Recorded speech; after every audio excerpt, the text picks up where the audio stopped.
What's up, everybody? We're back. I know we've been gone for a few weeks, probably a few weeks too long. I had to handle a couple of things, get my head back together and tell myself, Derrick, listen, you need to get up, get moving back forward and lock in. And if there's anything that I want you to take from this today, it's those two words, lock in. Please don't forget that. So many of you right now, somebody watching this, you're in a place where you're so close to achieving that goal that you set out to achieve, like you're moving forward at a rapid pace and you're so close to the finish line. There's so many things that you wanted to do and you're achieving them step by step as you're on the path to get to that ultimate goal. But then there was outside chatter, like people saying things and you let some of the outside chatter come in and distract you. Like there was an empty bank account.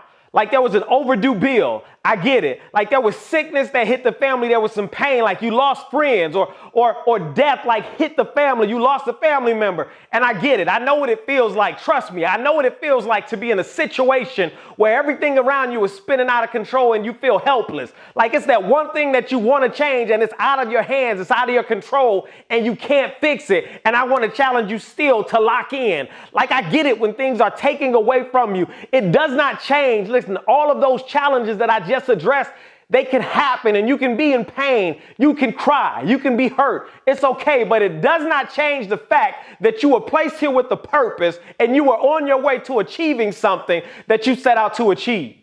When you look at a horse and it steps up to the racetrack, you look at that horse and it's groomed and the hair is so perfect. And you look at him and everybody loves horses because they have such grace and elegance. And the chest on this horse, when they train it, is so big and it's built for the race. And you know that this horse is going to get out there and it's going to run his heart out. But even this horse that's prepared for the race has a weakness.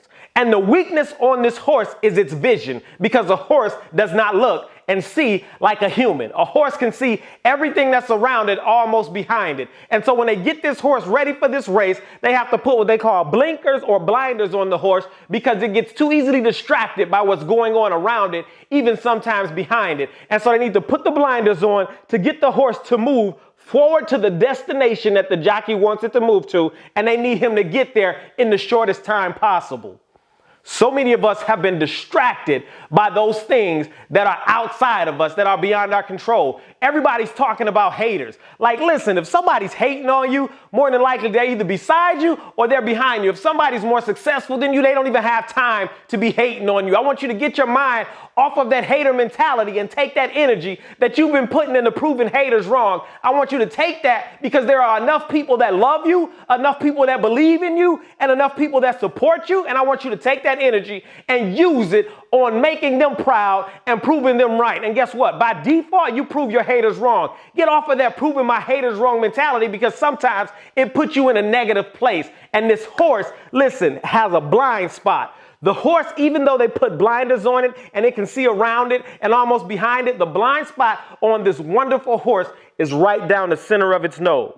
It can see around it and almost behind it, but the horse cannot see what's directly in front of it. It's a blind spot. And when something is coming straight at the horse, he's startled. And so many of us cannot see the opportunities and the gifts and the blessings that are right down the front of our nose because we've allowed the outside noise and the outside chatter to distract us.